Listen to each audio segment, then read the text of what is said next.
देसाय. आम्ही आमच्या आज्या पणज्या पासून आमची तिसरी पिढी चालू आसा आणि ह्या तिसरे पिढयेन आतां आमी हे पळय सगळे धोंड करतात न्ही ते ह्या मंडपाकूच आमकां 9 वर्सां जालीं. 10 वर्सां कंप्लीट जाली आणि ह्या 10 वर्सां हांगासर बरीच कितें तरी उदरगत आमची जाल्ली आसा आनी देवीचे कृपेन म्हणटात तशें कसलेंच कितेंच आमकां कितें हांगासर एक वस्तू कितें कमी पडूंक दिल्लें ना देवी. आनीक लोकांचें आमकां योगदान बरें आसा. लोकांच्या हितूनच सगळें आतां कितें जाता हे आतां आमचे 5 दीस महानैवेद्य जाता न्ही ते लोकांच्या कृपेन लोक दिता हांगासर तिच्या कृपेन आनीक हांगासर तें वेवस्थीत सगळें जाता आणि कमीच ते 700-800 लोक हांगासर डेली जेवन वयतात. जेन्ना तुमी हांगा धोंड पद्दत जी चालू करता न्हू त्या दिसा तुमी पयल्या दिसा कितें करता?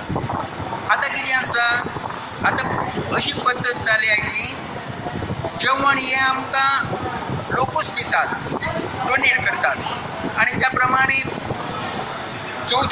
पहिल्या दिसा पासून आमचे 5 दीस पर्यंत अशेंच जेवण वेवस्थीत जेवण हे सगळे गांवचे सगळे जेवण असता ते आमचे सगळे गांवचे लोक कितें कितें येतात तेच आमी सगळ्या लोकांक महानैवेद्य म्हणून घालतात. आता आमच्या ज्येष्ठ नागरिकांक जो कोण जे आसा ते बाबा देसाय म्हणजे आमी तांकां तांणी सांगिल्ले त्या प्रमाणे हांगा तिची पूर्ण कृपादृश्टी आसा. हांव हो मंडप जाल्ल्याक हांगा पनवाळा रावता. त्या मंडप जाल्ल्या होन्नाळा रावता पळय तेन्ना आमचो शिरगांवच्यान हांगा आमचे ब्राह्मण आयिल्ले. त्या ब्राह्मणांनी आमकां सांगलें की जी शिरगांवची जी आमची लयराई माता आसा तिचो दृश्टांत हांगा सगळे येता तितले हांगा वस्तीक रावता.